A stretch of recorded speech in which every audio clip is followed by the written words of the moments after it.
Dad, perfect revents. Hide in the fitting room, Dorothy Stevens whispered, grabbing my arm at the bridal shop. You need to hear this. 3 weeks before my daughter's wedding, I thought I was there to finalize details. Instead, I discovered my own son was planning to destroy me. My name is Vince Morrison, 57 years old, and I built a tech company from nothing after my wife Patricia died 2 years ago. What I heard through that fitting room wall changed everything I thought I knew about family. Looking back, I should have seen the signs earlier. Tony had always been different from Rachel. Where she was warm and caring like her mother, Tony had this calculating edge that I'd mistaken for business sense. I'd been proud when he showed interest in the family company, thinking he'd inherited my entrepreneurial spirit. Patricia used to worry about his selfishness, but I figured he'd grow out of it. Boys mature slower, I told myself. After Patricia's funeral, Tony became more attentive, more helpful, more interested. In the business finances, I thought grief was bringing us closer together. What a fool I was. Through the thin barrier of that fitting room wall, I listened to my son Tony, 29, laugh about putting me in a nursing home. My daughter Rachel said nothing to stop him. Every word cut deeper than the last, but I forced myself to stay quiet and listen. This isn't a real wedding, Rachel. Remember that. Tony's voice was cold, calculating. My heart stopped. Not a real wedding. Everything I'd imagined, every father-daughter moment I'd anticipated, was an elaborate lie. A woman's voice joined them. Nancy Wright, supposedly Rachel's wedding planner. Sorry I'm late, traffic was terrible. Tony sounded relieved. Good. Let's review the timeline one more time. Rachel's voice carried anxiety. What if someone hears us? Tony laughed dismissively. Relax. Dorothy's at the front desk. Who else would be here?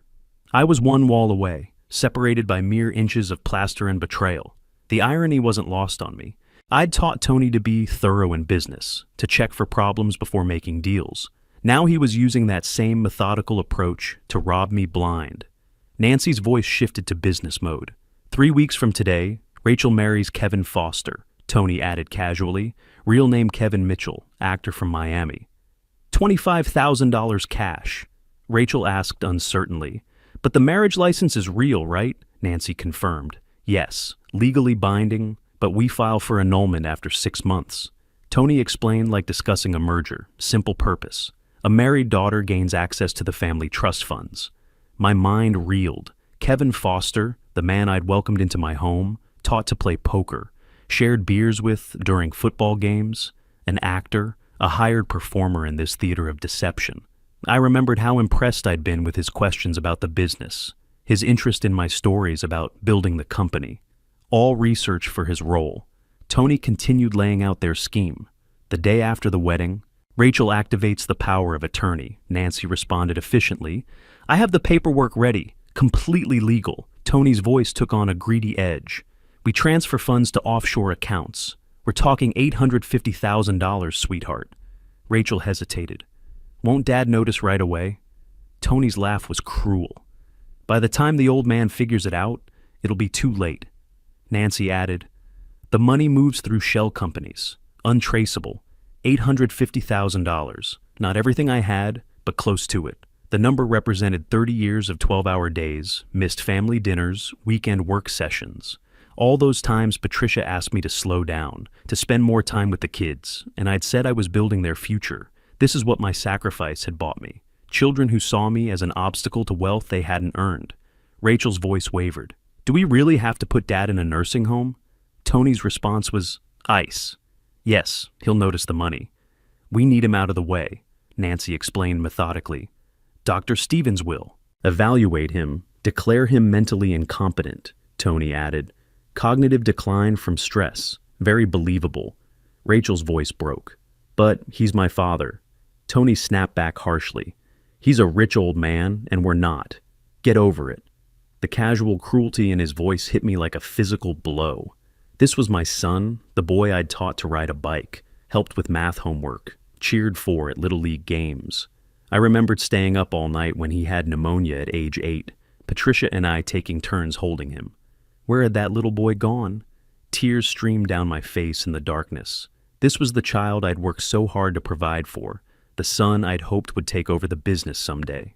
And my daughter, My little girl, who used to fall asleep on my lap during movie nights, was helping him plan my destruction.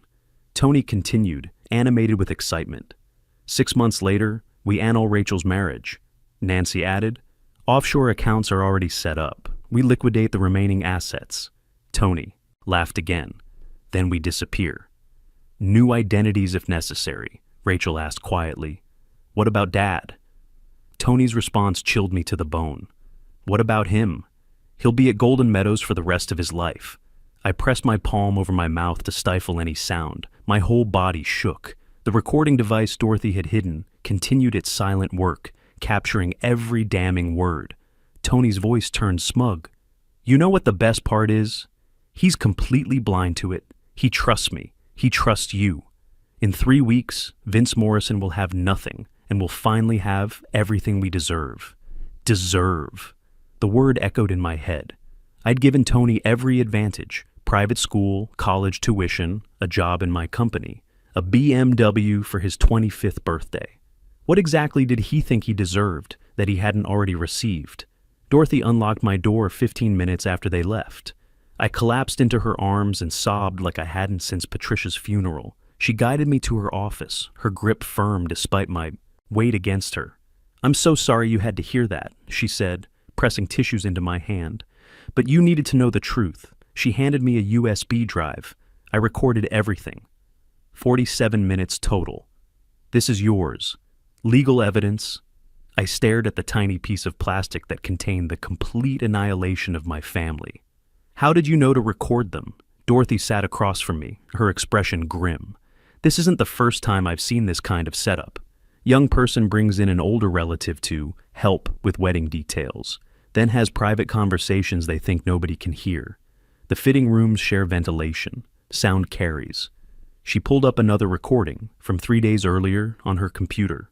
Tony's voice emerged, cold and matter-of-fact.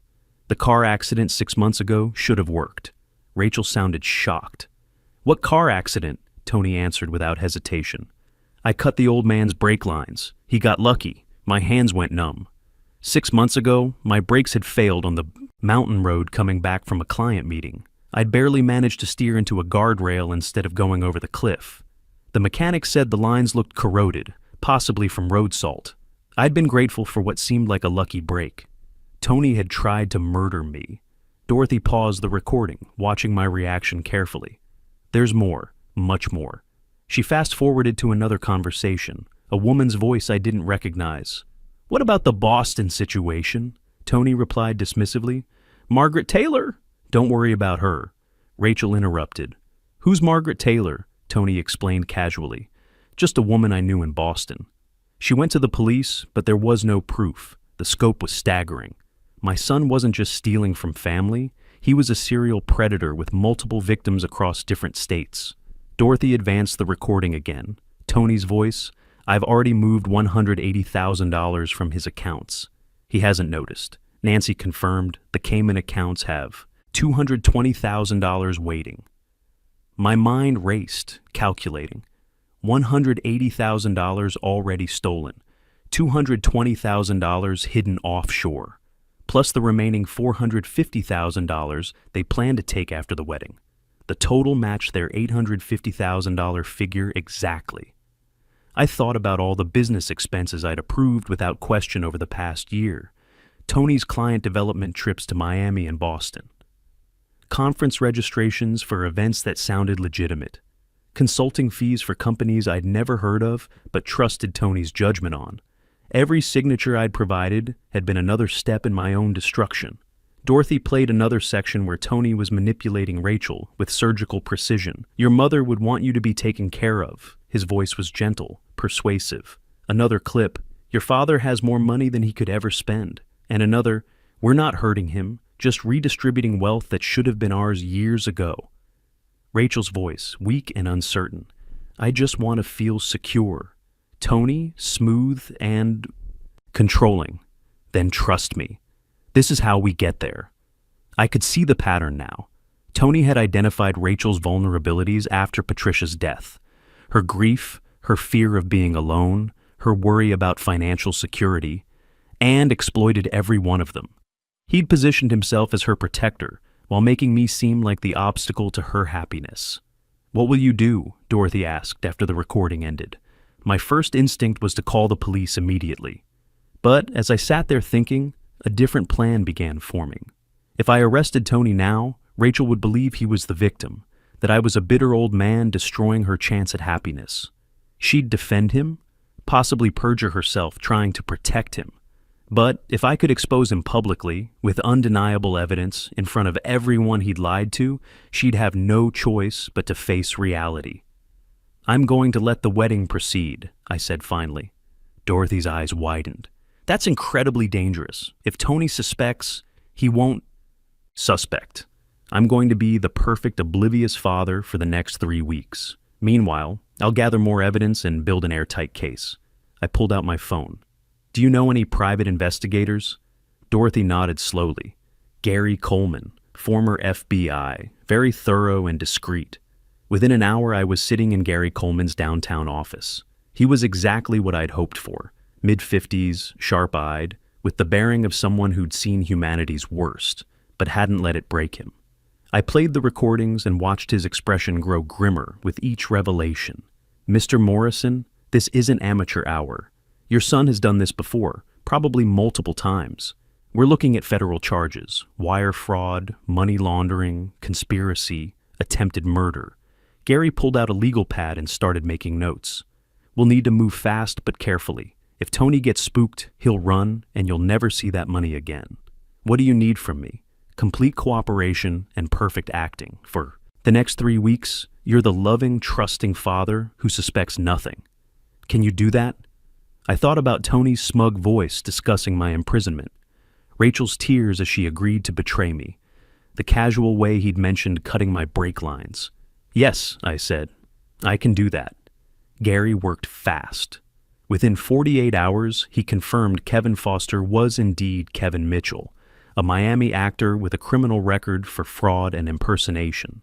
Bank records showed Tony had paid him $25,000 in 2 installments, disguised as consulting fees through one of the shell companies I'd unknowingly approved. More damaging was Gary's discovery about Dr. Stevens. The psychiatrist had received $20,000 to provide a fake mental competency evaluation. Gary found 2 other cases where Stevens had been paid to declare elderly patients incompetent, both overturned in court when family members fought back. "Your son's not working alone," Gary explained during our second meeting. "This is an organized operation. Nancy Wright was disbarred in Massachusetts for client fund misappropriation. She's been operating as an illegal consultant for people running financial scams. But the breakthrough came when Gary located Margaret Taylor in Boston. "Mr. Morrison," her voice was steady over the phone, "my name is Margaret Taylor. Gary Coleman told me you're investigating Tony Morrison. I want to help because he destroyed my life too." She told me her story. 2 years ago, she'd met a charming young man named Matthew Reed at a charity gala. She'd just lost her husband to cancer 6 months earlier. Matthew was attentive, understanding, seemed to know exactly what she needed to hear. We dated for 4 months. He proposed. I was grateful to feel alive again. He said he was starting a consulting business, needed investment capital. Over 3 months, I transferred $400,000 to accounts he controlled. My stomach turned. The pattern was identical. Then 2 days before our wedding, he vanished. Phone disconnected, apartment cleared. Out. Matthew Reed didn't exist. Margaret agreed to attend Tony's wedding to confront him publicly. I've waited 2 years for a chance to see that bastard face consequences. Meanwhile, I had to become an actor myself.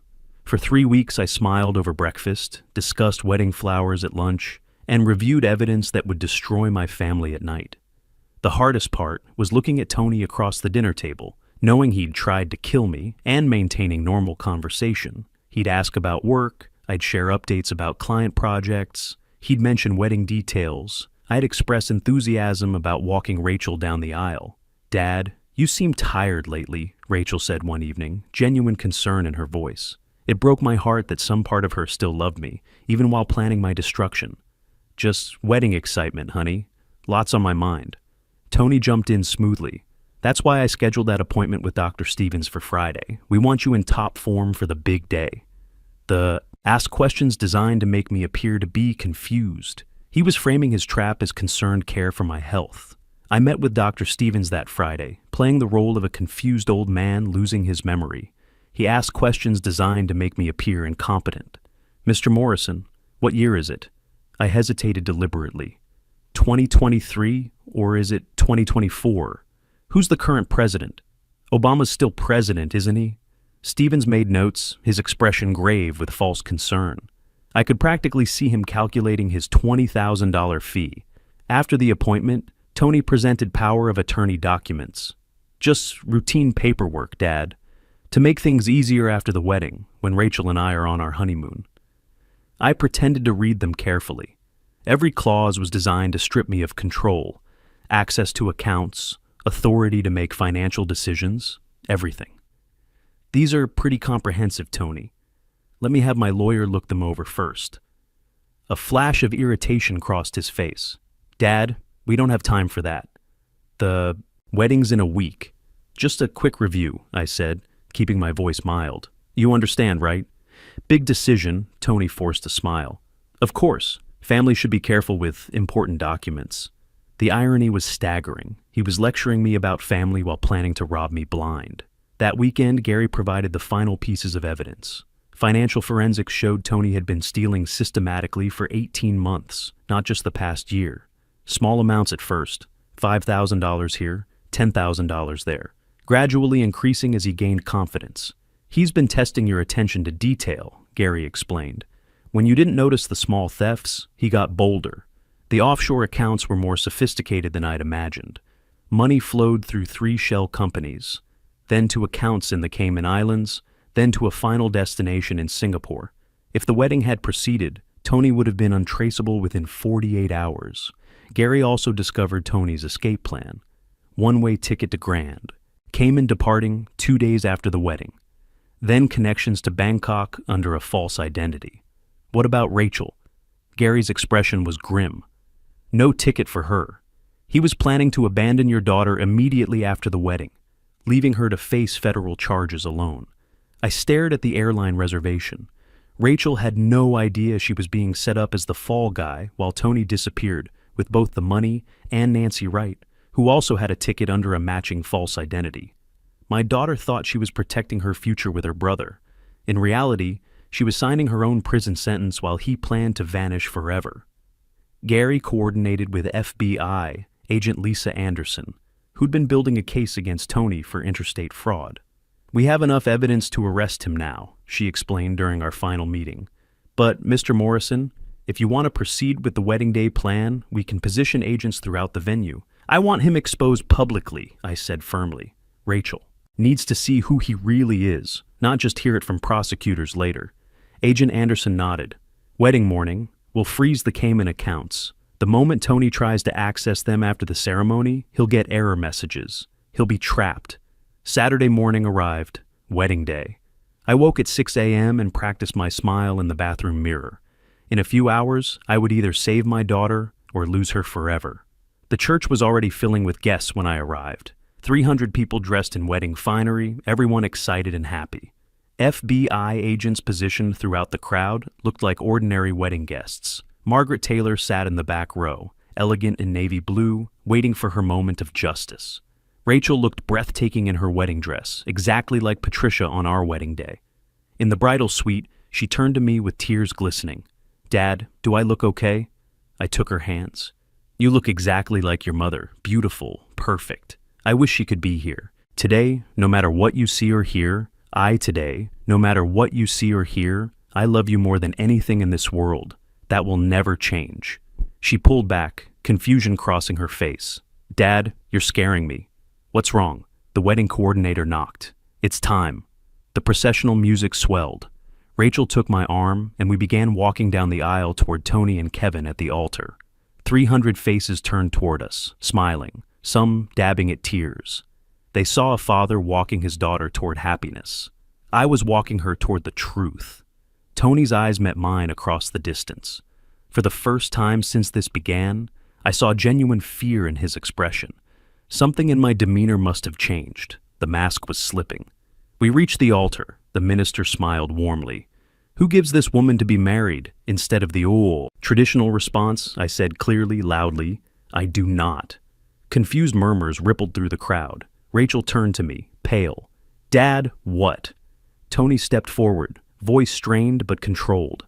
Vince, what are you doing? This isn't the time for jokes. I faced the congregation, pulling documents from my jacket. This isn't a joke, Tony. This is justice. My voice carried through the sanctuary.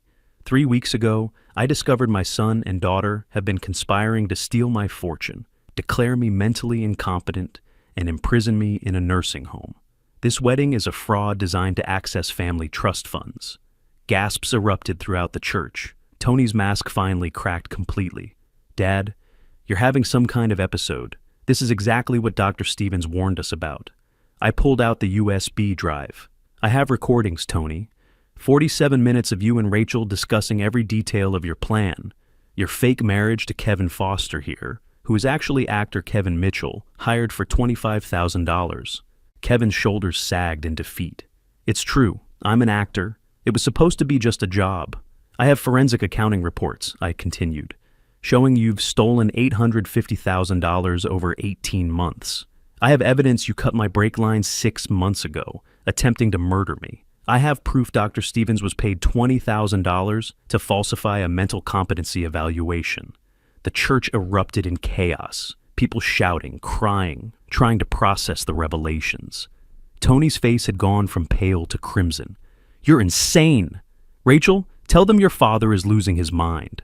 A voice from the back cut through the noise. Mr. Morrison isn't insane. I can testify to that. Margaret Taylor walked down the aisle with quiet dignity. Tony went sheet white. My name is Margaret Taylor. 2 years ago, I met a man named Matthew Reed in Boston. He courted me, proposed to me, and stole $400,000 from me. Then he vanished 2 days before our wedding. She looked directly at Tony. Matthew Reed and Tony Morrison are the same person. I panicked. Tony, we need to leave, now. Her face was pale. She was shaking. Tony, we need to leave, now.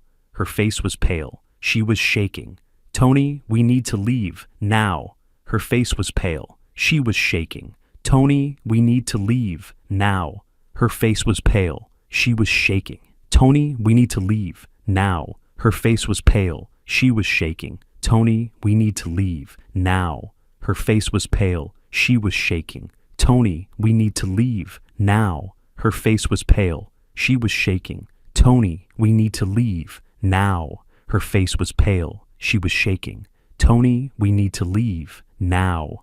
Her face was pale. She was shaking. Tony, we need to leave, now. Her face was pale. She was shaking. Tony, we need to leave, now. Her face was pale. She was shaking. Tony, we need to leave, now. Her face was pale. She was shaking. Tony, we need to leave, now. Her face was pale. She was shaking. Tony, we need to leave, now. Her face was pale. She was shaking. Tony, we need to leave, now. Her face was pale. She was shaking. Tony, we need to leave, now. Her face was pale. She was shaking. Tony, we need to leave, now. Her face was pale. She was shaking. Tony, we need to leave, now. Her face was pale. She was shaking. Tony, we need to leave, now. Her face was pale. She was shaking. Tony, we need to leave, now. Her face was pale. She was shaking. Tony, we need to leave, now. Her face was pale.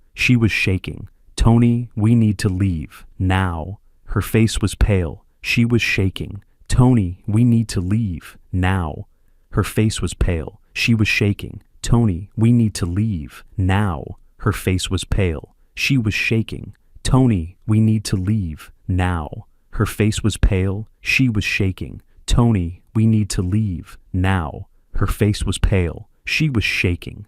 Tony, we need to leave, now. Her face was pale. She was shaking. Tony, we need to leave, now. Her face was pale. She was shaking. Tony, we need to leave, now. Her face was pale. She was shaking. Tony, we need to leave, now. Her face was pale. She was shaking. Tony, we need to leave, now. Her face was pale. She was shaking. Tony, we need to leave, now. Her face was pale. She was shaking. Tony, we need to leave, now. Her face was pale. She was shaking. "Tony, we need to leave. Now." Her face was pale. She was shaking. Tony panicked. "Tony, we need to leave. Now." Her words were an admission of complicity. Rachel made a sound like a wounded animal. She turned to Tony, understanding finally breaking through. "You were never going to marry me. This was all fake." Tony reached for her, but she stumbled backward. "You used me. You lied to me about everything." FBI. Agent Lisa Anderson stepped forward, credentials raised. "Tony Morrison, Nancy Wright, Kevin Mitchell, you are under arrest for conspiracy to commit fraud, money laundering, and attempted murder." Handcuffs snapped around Tony's wrists. "All pretense gone," he screamed. "You can't do this! I'm your son!" I crouched beside Rachel, who had collapsed in her white dress. "I'm sorry, baby, but you're safe now." Agent Anderson showed Rachel photographs on her tablet. Tony and Nancy kissing, entering hotels together, looking like lovers planning their escape. Rachel stared at the images in devastation. For how long? "At least 18 months, Anderson explained. They planned to leave together 2 days after the wedding. You were never part of their escape plan. You were the scapegoat." Rachel looked at Tony being led away. Their eyes met one final time. "Tell me it's not true," she whispered. "Tell me some part of this was real." Tony's response destroyed whatever remained of her illusions. "You were useful, Rachel. That's what you were. Did you really think I loved you? You made it so easy." Agent Anderson offered Rachel a cooperation deal. Full cooperation, testify against Tony, and you get probation instead of prison. Rachel didn't hesitate. "I'll cooperate. I'll tell you everything. I want Tony to pay for what he's done." The aftermath unfolded exactly as planned.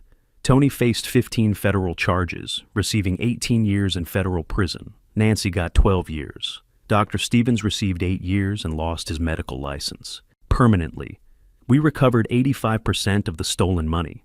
But the real victory wasn't financial. It was saving Rachel's life. During the investigation, we learned Tony had researched methods to stage accidents for people who became inconvenient. My daughter would have been next. Rachel kept her cooperation deal. 3 years probation, 500 hours community service, mandatory therapy. The guilt in her eyes was punishment enough. We're rebuilding slowly. Dinner twice a week, careful conversations where we both try to find our way back to being father and daughter. Trust takes time to heal, but love endures. Sometimes protecting the people you love means destroying the world they think they want. It's a terrible choice, but it's the choice that saves lives. Don't ignore the red flags. Act before it's too late. Because once wolves get inside your home, removing them costs everything, but letting them stay costs more. Sometimes protecting the people you love means making the hardest choice of your life, watching their world crumble so they can survive what's coming next. The most dangerous predators aren't strangers in dark alleys. They're the ones who know exactly which emotional buttons to push because they've been watching you for years, learning your weaknesses, and calling it family.